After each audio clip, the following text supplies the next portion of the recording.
Korang tahu tak macam mana mashed potato Michelin Star yang dapat silky dan smooth macam ni? Korang tengoklah, lembut dan fluffy je kan? Jom kita buat. Mula-mula korang perlukan kentang. Saya pakai kentang yang biasa je dapat kat supermarket. Nak lagi best pakai yang Australian potato. And then korang panaskan air, masukkan sedikit garam. Lepas tu korang simmer je macam ni tau. Jangan mendidih. Cukup sampai kentang tu lembut.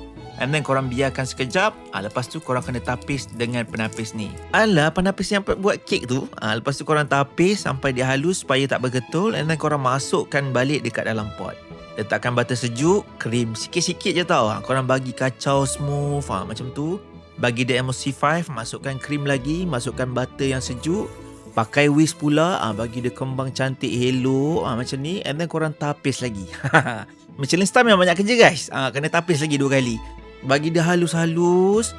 Lepas tu korang masuk balik dekat dalam pot. Letak pula susu, full cream dan juga butter sejuk. Bagi dia lagi silky, bagi halus lagi. And then dah jadi macam ni. Dah siap untuk dihidangkan. Memang sedap. Masuk kat tekak tu, dia macam krim tau lalu dekat tekak. Sedap gila guys. Korang kena cuba. Senang je, terus jadi.